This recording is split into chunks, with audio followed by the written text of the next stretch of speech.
y tiene una esposa y es estéril. Listo. Y viven, su papá son idólatras y él es idólatra y vive en Ur de los Caldeos y todos son idólatras. ¿Quién sería más merecedor? Y lo entrecomillo. ¿Quién sería más merecedor del llamado de Dios? Job. Job sería más merecedor. Pues no dice Dios, Dios mismo dice justo y perfecto. Pero Dios no llama a Job. Pero también en el libro de Génesis, porque podrías decir, bueno, a lo mejor no está viviendo ahí. Pero en el libro de Génesis nos encontramos con una persona que la vamos a conocer, que se llama Melquisedec, que es el, ¿te acuerdas? El rey de Salem. Y entonces Melquisedec es un personaje que aparece como de repente y luego desaparece. Pero por lo que simboliza y lo que Melquisedec hace, podemos ver que era una persona que conocía de Dios, ¿sí? Entonces, ¿quién era más, entre comillas de nuevo, merecedor? ¿Abraham o Melquisedec? Melquisedec, ¿sí? Pero Dios no llama a Job. Aquí no dice, entonces llamó Dios a Job. Ni llama a Melquisedec, ni llama a ningún otro. Llama a Abraham, ¿sí? El llamado viene a Abraham porque así Dios lo desea. Esa es la única razón que Dios quiso. Esa es la única razón y esa razón es suficiente. Dios quiso llamar a Abraham y eso es suficiente. El llamado es totalmente inmerecido. Dios no le debe nada a los pecadores salvo condenación. Eso es lo único que debe a los pecadores, condenación. Por lo que el hecho de ser llamados, el hecho de que tú y yo hayamos sido llamados por Dios para seguirlo, debe despertar en nosotros humildad, confianza, gozo, alabanza, fidelidad y santidad. ¿Sí? El hecho de reconocernos llamados por Dios debería despertar en nosotros una respuesta que lo cambie absolutamente todo. ¿Sí? Porque cuando vemos el llamado de Dios, lo que decimos es: nadie es merecedor de que Dios lo llame. Nadie. ¿Sí? En segundo lugar, vemos que el llamado de Dios también manifiesta bondad de Dios, porque reconocemos que el llamado de Dios nos capacita. Como hombres, tú y yo buscamos a la gente capacitada para que nos ayude.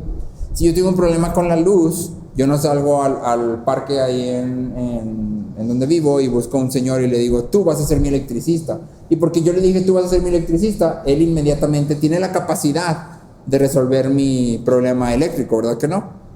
Yo voy y busco a alguien que se haya capacitado para ser eléctrico y entonces le digo: ven, si tú vas a ayudarme. ¿Por qué? Porque ya estás capacitado. Con Dios es precisamente su llamado lo que nos capacita para vivir como sus hijos. Nadie tiene esa capacidad antes de que Dios lo llame, sino es cuando Él nos llama que entonces somos capacitados, podemos vivir como hijos, ¿sí? Te leo dos citas. Santiago 1:18 dice: en el ejercicio de su voluntad, Él, Dios, nos hizo nacer por la palabra de verdad, para que fuéramos las primicias de sus criaturas. En el ejercicio de su voluntad, Él nos hizo nacer por la palabra de verdad. Santiago 1:18, ¿sí? Él nos hace nacer. Y Colosenses 1:9 y 10 dice: por esta razón también nosotros, desde el día que lo supimos, no hemos cesado de orar por ustedes, pidiendo que sean llenos del conocimiento de su voluntad en toda sabiduría y comprensión espiritual, para que anden como es digno del Señor. Así que sean llenos del conocimiento de su voluntad, para que anden como es digno del Señor, haciendo en todo lo que le agrada, dando fruto en toda buena obra y creciendo en conocimiento de Dios. Sí. Es decir, te resumo Colosenses. Pablo está diciendo: yo ruego que ustedes sean llenos del conocimiento de Dios, porque al conocer más a Dios, entonces van a poder andar como es digno, haciendo en todo lo que le agrada, dando fruto en toda buena obra. ¿Sí? ¿Cómo conocemos a Dios? A través de su palabra. Es su palabra, es su voz, es su llamado lo que nos capacita para vivir como hijos. Cuando tú y yo venimos a la palabra, no es... Hay un aspecto, hay un sentido en el que conocer la Biblia nos va a dar ciertos principios, ¿sí? Pero no es nada más que vengamos a la Biblia para decir: voy a aprenderme los principios para aplicarlos, como si fuera una cuestión de un examen. No voy a me voy a aprender el principio de gravedad para aplicarlo a todos los problemas del examen y listo, ya lo pasé. No, sí aprendemos los principios, pero al mismo tiempo, conforme vamos conociendo a Dios, nuestra vida es transformada, no solo por lo que aprendemos, sino porque la palabra de Dios es viva. Su palabra nos transforma cuando tú y yo pasamos tiempo meditando en ella. Sí, y por eso el Salmo 1, ¿te acuerdas? Dice que bienaventurado es el varón que en su ley medita de día y de noche. ¿Sí? cuya ley es la delicia, que la ley del Señor es su delicia y en su ley medita de día y de noche. Y luego ya viene la parte que todos nos sabemos y a todos nos gusta. Será como árbol plantado junto a corrientes. Pero hay un antes, y el antes es medita de día y de noche. Su delicia está en la ley, todo el tiempo está pensando en esto, está meditando en esto. ¿Sí? Y nota la palabra que ya lo hemos hablado algunas veces, pero creo que vale la pena otra vez resaltarlo. El salmista no está meditando para buscar principios para la vida. Está meditando en la palabra porque en la palabra encuentra delicia, deleite. Y eso transforma su vida. Entonces, mientras tú y yo crecemos en conocer a Dios a través de su palabra, que somos capacitados para andar como es digno del Señor, dando fruto en toda buena obra. Entonces, en primer lugar, podemos ver que Dios llama a aquellos que no lo merecen, pues nadie lo merece, y capacita a aquellos que llama para vivir como hijos. El llamado de Dios es inmerecido y es capacitante, si es que esa palabra se puede usar. Nos capacita para vivir como hijos, y en ese sentido podemos ver la bondad de Dios en su llamado hacia todos los que han venido a Cristo y los que han de venir y los que están viniendo. Entonces, en segundo lugar, dijimos que íbamos a ver la parte de lo radical, ¿sí? Y en segundo lugar me gustaría que notáramos este pedacito que creo que estamos muy familiarizados con la historia de Abraham, y entonces pasamos por alto como muchas de las cosas que están ahí. Pero si nos pusiéramos en los zapatos de Abraham, probablemente nuestro mundo hubiera sido totalmente sacudido. Bueno, no probablemente, con seguridad nuestro mundo habría sido totalmente sacudido. Y me gustaría que notáramos un poco de eso, ¿sí? Dios le dice a Abraham: vete de tu tierra, de entre tus parientes y de la casa de tu padre, a la tierra que yo te mostraré. Y este es un llamado totalmente radical. Está pidiéndole a Abraham algo que es fuera de todo lo pensable, ¿sí? Fuera de todo lo pensable. El llamado de Dios traza 3 círculos que se van achicando cada vez más, ¿sí? Y al igual que Abraham, nosotros somos llamados a abandonar exactamente las mismas cosas. Entonces, lo primero que, si te fijas, que Dios le pide que abandone es su tierra. Dice: vete de tu tierra, ¿sí? Es decir, vete de tu cultura, ¿sí? Abraham debe abandonar todo lo que su cultura representa y atesora. Abraham debe abandonar todos los dioses que su cultura tiene. Lo que caracteriza a la cultura ya no puede caracterizar a Abraham. Abraham debe de salir de esa cultura, ¿sí? Pregunta: ¿qué caracteriza nuestra cultura? ¿Qué es lo que nuestra cultura atesora hoy por hoy? ¿Cuáles son los dioses de nuestra cultura? Toda cultura tiene dioses, aunque no sean monitos ahí parados. Todas las culturas tienen dioses, porque es la forma en que como seres humanos estamos creados, y la cultura es formada por nosotros como humanos, ¿sí? Creo yo que podemos identificar al menos 4 dioses falsos de nuestra cultura, ¿sí? El dinero, diría yo, que es un dios falso que la cultura tiene. Y creemos que el dinero es la respuesta para absolutamente todo. Creemos que el dinero es lo máximo que podemos alcanzar, y que todo se compra con dinero, ¿sí? Y están los memes por ahí en Facebook de el dinero no compra la felicidad, pero prefiero llorar en un Lamborghini, ¿no? Y es como, o sea, ok, sí, el dinero no puede comprar felicidad, pero el dinero es lo máximo de todas formas. Y entonces el dinero es un dios falso, ¿sí? Podemos hablar de relaciones sexuales, porque se han convertido en un ídolo, en un dios de nuestra cultura, ¿sí? De hecho, si te fijas, todo lo que tiene que ver con identidad de género está en torno a la sexualidad, ¿sí? Y entonces hemos convertido a esta parte de nuestra ser como seres humanos en lo que nos define, ¿sí? Lo que me define es mi orientación sexual. Si mi orientación sexual es tal, entonces yo soy tal, cuando es realmente una parte mínima de lo que como seres humanos somos, pero nosotros lo hemos convertido en algo grandísimo. Eso es lo que me define, ¿sí? En tercer lugar, creo que podemos hablar del poder. Todos queremos poder en alguna forma, unos más que otros, pero en general, y esto lo hemos hablado algunas veces, todos queremos controlar las situaciones que nos rodean, controlar a la gente que trabaja para nosotros, a los que no trabajan para nosotros también, ¿por qué no? Sí, y de una u otra forma nuestra cultura ha puesto el poder como algo que si tienes, la vida es más fácil, ¿sí? Estaba escuchando hace algunas semanas que en Juárez, en la ciudad de Juárez, se acaban de prohibir por ley los narcocorridos. Por ley acaban de prohibir los narcocorridos. O sea, tú no puedes estar en la calle y poner un narcocorrido que suene. Y lo que las autoridades dicen es que el problema con estas canciones es que engrandecen a aquellos que hacen cosas malas. ¿En qué sentido los engrandecen? Pues tienen poder, y tienen dinero, y tienen todo lo que quieren, y entonces se convierten en pseudohéroes para los niños y para los jóvenes, ¿sí? Y entonces nuestra cultura produce narcocorridos, ¿sí? Nosotros hemos convertido al poder en un ídolo, en un dios.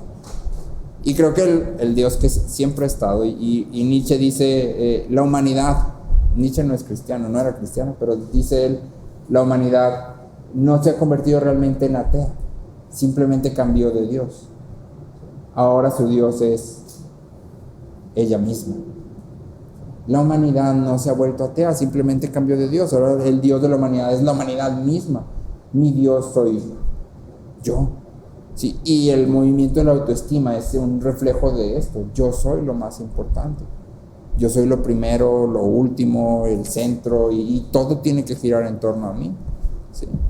Y creo que aquí la pregunta que tú y yo debemos de hacernos es ¿qué tanto influyen estos ídolos en nuestra vida? ¿Qué tanto nos guían? ¿Cuántas veces en nuestro día o en nuestra semana nos consideramos a nosotros antes de considerar las necesidades de los otros? ¿Cuántas veces nos negamos a abandonar nuestra comodidad o nuestros bienes?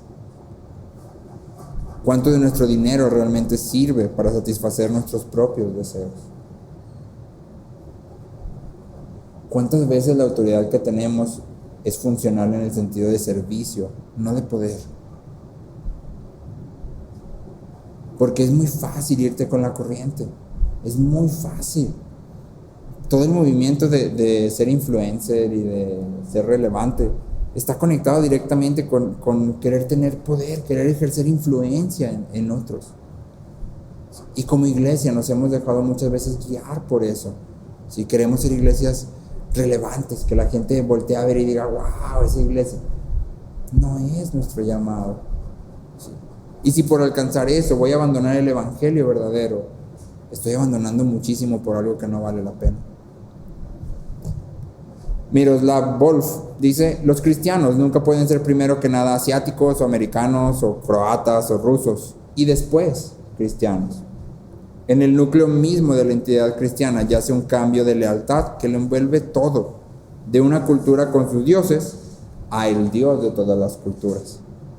Responder al llamado de este Dios implica reordenar todas nuestras relaciones.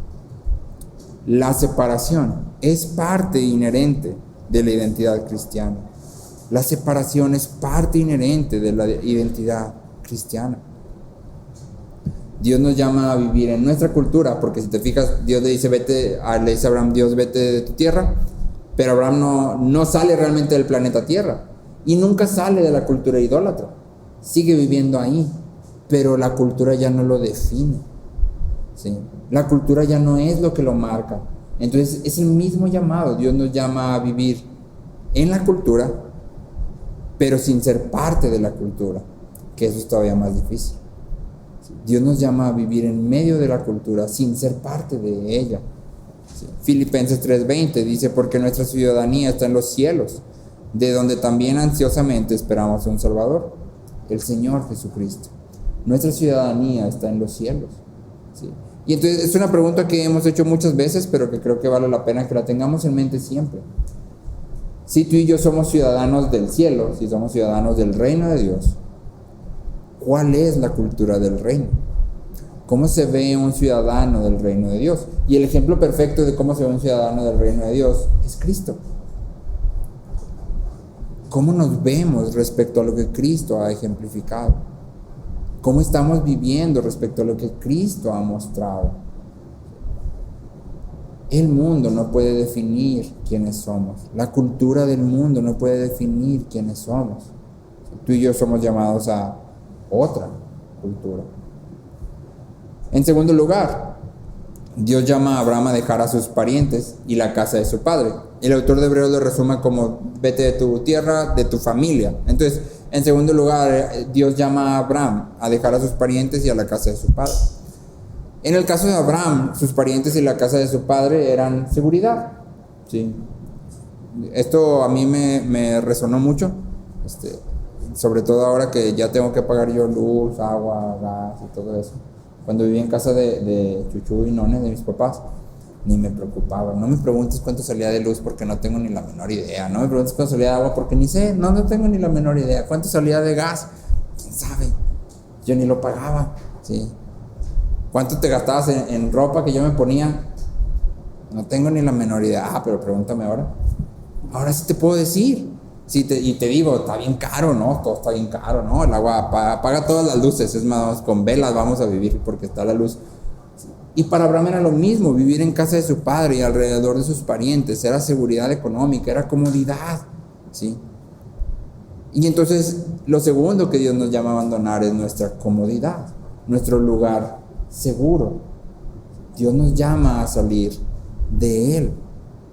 ¿En qué sentido nos llama a salir de la comodidad o del lugar seguro? Esto no significa que Dios te está llamando a tomar riesgos financieros, ni a ser imprudente, ni a no planear, No, tiene que ver con cosas tal vez más pequeñas, pero mucho más difíciles, ¿sí?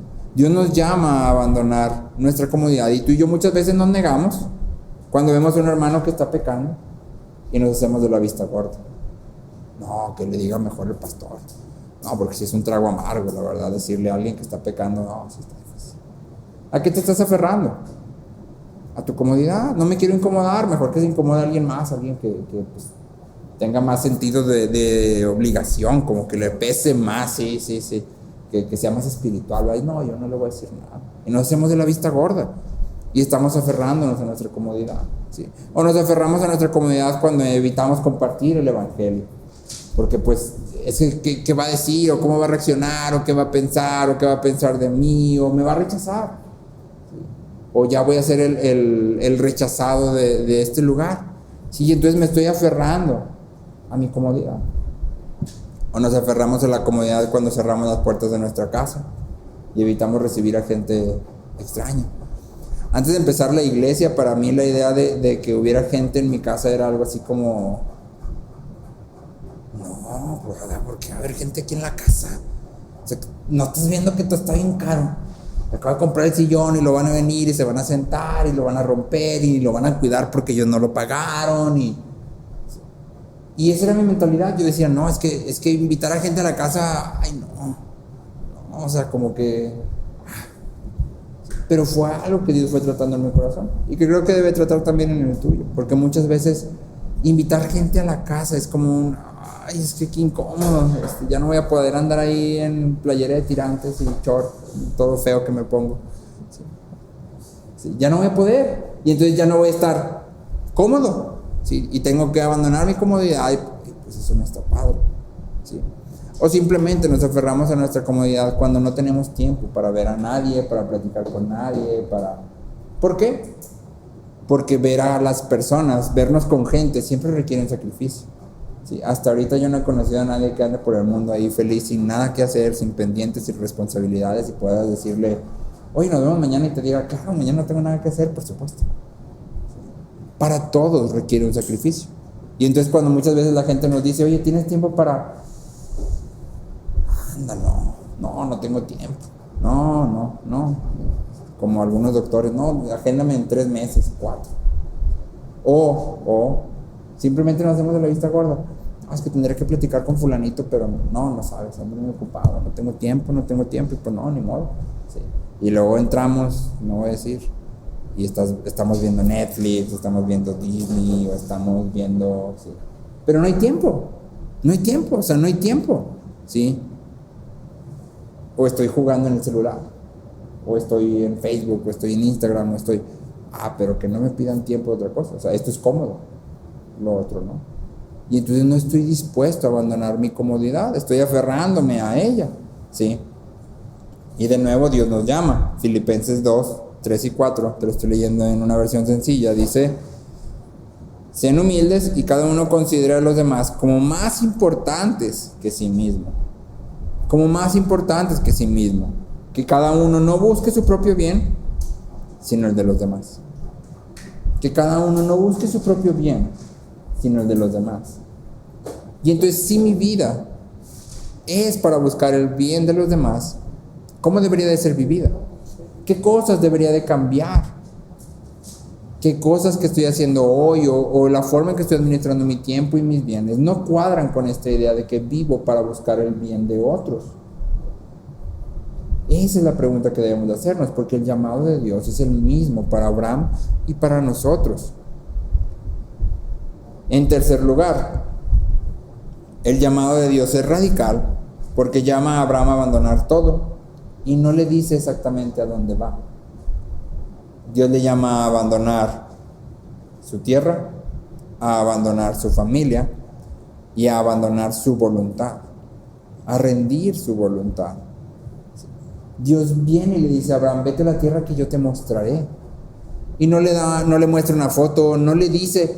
Más adelante vemos en el pueblo de Israel que Dios le dice a la tierra donde fluye leche y miel. Ay, entonces ya tienes como una idea, ¿no? Fluye leche y miel implica que hay abundancia y todo está padrísimo. Pero a Abraham, ¿qué le dice? Nada. A Abraham no le dice absolutamente nada. Le dice, vete y yo te voy a decir a dónde al rato. Al rato yo te digo a dónde. ¿Sí? Y en realidad es el trato de Dios con Abraham, porque más adelante, si te acuerdas, le dice que le va a dar un hijo. ¿Sí? Pero no le dice cómo, ni cuándo. Te voy a dar un hijo. Al rato te digo cómo. ¿Sí? Vete a la tierra que yo te voy a decir. Al rato te digo cuál. Tú vete, ¿sí? Camínale. Y te digo, estamos muy familiarizados, pero yo me imaginaba, escuchaba a un pastor que estaba predicando y decía, imagínate la conversación con Sara. Ya están grandes. Y Abraham viene y le dice, oye, amorcito, ¿sabes qué? Pues nos vamos a tener que ir. Ay, ¿a dónde? Pues no sé. Pues vamos a caminarle para allá, ¿no? A ver qué encontramos. Ay, ¿cuánto nos vamos a tardar? Pues no sé. ¿Y está bonito donde vamos a ir? Pues no sé. ¿Qué tenía Abraham para decirle? Nada, no sé, no tengo ni la menor idea. Dios solo me dijo, vete. Y lo que es todavía más asombroso es que en realidad Abraham nunca llega. ¿Sí? Claro, vemos en este pasaje que llega a Canaán y Dios le dice, esta es la tierra que te voy a dar. Pero se la da a Abraham. ¿Abraham la posee en algún momento en su vida? Nunca. Dios le dice, voy a hacer una gran nación. ¿Abraham ve una gran nación que sale de él? Nunca. Dios le dice, voy a hacer tu nombre grande. Abraham ve su nombre siendo grande y nunca. Abraham nunca realmente llega al punto de las promesas. Dios cumple, por supuesto, pero Abraham no llega. ¿Sí? Y el llamado de Dios en nuestras vidas es igual. No nos dice exactamente lo que vamos a vivir, ni las situaciones por las que vamos a pasar, ni lo que vamos a tener que perder o ganar, ¿sí? O sufrir o padecer. Simplemente nos llama a rendir nuestra voluntad a Él. Simplemente nos llama a abandonarlo todo y confiar en Él. Joel Vick dice, un cristiano es uno que no aporta nada a la salvación que Dios da, pero que rinde todo ante su Salvador. Si un cristiano es uno que no aporta nada a la salvación que Dios da, pero que rinde todo ante su Salvador. Eso somos tú y yo. No aportamos nada, absolutamente nada. El llamado es inmerecido, pero el llamado implica que lo rindamos todo, demanda que lo rindamos todo. En el libro de Sufrir nunca es en vano, Elizabeth Elliot toca justamente en este tema, y me gusta mucho lo que Elizabeth Elliot dice, porque cita el Salmo 116. Quiero aclarar que no estoy muy seguro de que este sea un ejercicio correcto de interpretación bíblica, pero la analogía que hace funciona, y entonces lo tomo en ese sentido. El Salmo 116, 12, 13 dice, ¿qué daré al Señor por todos sus beneficios para conmigo? Y es una pregunta, ¿qué daré al Señor por todos sus beneficios para conmigo? Y luego el salmista responde, alzaré la copa de la salvación, o tomaré la copa de la salvación. ¿Sí? Y Elizabeth Elliot dice, independientemente del contenido de la copa que Dios me ofrece, ya sea dolor o penas, sufrimiento o tristeza, junto a muchas alegrías, yo estoy dispuesta a aceptarla porque confío en Él. Y entonces lo que Elizabeth Elliot dice es, lo que yo hago en respuesta a lo que Dios ha hecho, es tomar lo que Él me envía. Lo que sea que Él mande, yo lo voy a aceptar porque puedo confiar en Él. Y en ese sentido, entonces, el llamado de Dios es volitivo, es decir, nos llama a renunciar a nuestro deseo de controlar las cosas, de saber a dónde vamos y saber cuál es el plan exacto. Dios no nos dice cuál es el plan exacto. Dios no nos dice exactamente qué es lo que vamos a vivir. Nos da un destino final. ¿A dónde vamos a llegar? A la eternidad con Él. Y el domingo cantábamos cantábamos una canción, obviamente. Y dice, si la muerte llega, el viaje se acorta y nos lleva al hogar. Y es algo que mientras cantábamos dije, órale, sí es cierto, no lo había pensado. O sea, la muerte es realmente un atajo. La muerte es realmente un atajo. ¿Sí? Cuando sucede, hemos llegado al hogar, el viaje se acorta. Es realmente el punto, ¿no? Pero mientras caminamos aquí en la tierra, Dios no nos dice qué es lo que vamos a vivir, qué es lo que vamos a perder, sufrir, ganar. ¿Sí? Y por ganar me refiero a cosas buenas y cosas malas, porque a veces ganamos cosas malas. ¿Sí? Sino que nos lleva a caminar conforme al Evangelio, enfrentando las situaciones en dependencia total de la bondad de Dios. El llamado de Dios dice, ven, camina, al rato te digo qué va a pasar. Al rato ves, confía. ¿Sí? Y quiero hacer aquí un pequeño paréntesis antes de pasar al tercer punto, que es el punto de la promesa, y creo que es muy importante, muy importante que tú y yo entendamos que este momento en la historia de redención es único. ¿Sí? Dios no nos llama a ser imprudentes. Lo repito porque creo que vale la pena repetir. Dios no nos llama a ser imprudentes. La fe nunca es una cuestión de actuar de manera imprudente. La fe no es una cuestión de actuar en contra de todo razonamiento para que sea fe. No es fe. La fe es una respuesta a la palabra de Dios. Y me refiero a la palabra escrita de Dios. La fe responde a la palabra escrita de Dios. ¿Sí? Cuando tú y yo llegamos al Nuevo Testamento, ninguno de los apóstoles, ni Cristo mismo, nos llama a buscar palabra de profecía, ni palabra divina que venga directamente de Dios para saber cómo vivir. Al contrario, ¿sí? Cristo dice que les enseñen todo lo que Él ha mandado. ¿Sí? Y ese contenido de todo lo que Él ha mandado es lo que nos enseña y nos capacita para vivir, para tomar decisiones.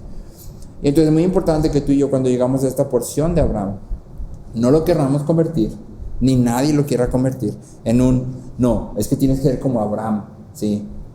Tú camina en fe, sin ver, tú da el paso, tú compra, tú vende, tú haz, tú vete, tú vente, tú... No es así, ¿sí? El Evangelio nos da directrices para caminar. Y tú y yo respondemos en fe cuando respondemos a esas directrices. Tú y yo respondemos en fe cuando tomamos decisiones con base en lo que la Biblia dice. ¿Sí? Toda la Biblia, no nomás un pedacito. Toda la Biblia. ¿Sí? Y entonces creo que es algo que tú y yo tenemos que tener muy claro. Ser imprudentes no es tener fe. ¿Sí? Al contrario, Proverbios, que hemos estado leyendo ya por un tiempo, presenta la prudencia como una de las cualidades del hombre sabio, del hombre que sabe vivir bien delante de Dios. ¿Sí? Y entonces tú y yo debemos de buscar ser prudentes. Es algo que debería de caracterizarnos. ¿Sí? Muy bien. En tercer lugar, te dije que quería ver la parte de la promesa. ¿Sí? Entonces, la pregunta aquí es, ¿qué es lo que Dios le promete a Abraham? ¿Qué es lo que Dios le está prometiendo a Abraham? Porque tú y yo leemos aquí y nuestros ojos se posan en lo terrenal. De hecho, hice un pequeño ejercicio. No sé si los has contado, pero hay 7 promesas aquí. Y entonces un pequeño ejercicio, me metí en YouTube y le puse la promesa abrámica, así, tal cual. La promesa abrámica puse. Y quería ver qué me salía. Sorprendentemente, para nadie. La mayoría de los predicadores que aparecieron eran predicadores del Evangelio de la Prosperidad. La mayoría de los predicadores que aparecieron eran predicadores del Evangelio de la Prosperidad. Es decir, Dios te promete riqueza, Dios te promete prosperidad, Dios te promete éxito, Dios te promete que vas a ser cabeza y no cola, Dios te promete que vas a poseer tierras y propiedades. Y entonces tomamos todo esto y decimos, eso es lo que Dios le está prometiendo a Abraham. Ahí dice, ¿sí? Ahí dice, fíjate bien, dice: haré de ti una nación grande y te bendeciré. Y bendecir en el Antiguo Testamento tiene una connotación de prosperidad, sí o sí. Engrandeceré tu nombre y serás bendición. Y, o sea, y es como, ve lo que le está prometiendo, y es lo mismo que te promete a ti. Vas a ser rico y todo lo que pises Dios te lo va. Pero si hacemos la pregunta, ¿qué esperaba Abraham? ¿Qué esperaba Abraham? Cuando él escucha esta promesa y las promesas de Dios, que es la misma, simplemente repetida varias veces, ¿qué es lo que Abraham está esperando realmente? ¿Sí? Porque tú y yo luego corremos a lo terrenal. Tú y yo luego nos imaginamos siendo ricos como Abraham y teniendo miles y millares de ovejas. Ahorita en lo actual sería billetes verdes y carros y casas y empresas y demás. ¿Sí? Pero si tú y yo avanzamos, Gálatas nos dice, la Escritura, esto es Gálatas 3:8, la Escritura, previendo que Dios justificaría a los gentiles por la fe, anunció de antemano las buenas nuevas a Abraham, diciendo: en ti serán benditas todas las naciones. ¿Qué le anunció la Escritura a Abraham? Las buenas nuevas. Es decir, el Evangelio, salvación por fe, salvación por fe. Hebreos nos dice, esto es Hebreos 11 del 8 al 10, por la fe, Abraham, al ser llamado, obedeció, saliendo para un lugar que había de recibir como herencia, y salió sin saber a dónde iba. Por la fe, habitó como extranjero en la tierra de la promesa, como en tierra extraña, viviendo en tiendas como Isaac y Jacob, coherederos de la misma promesa.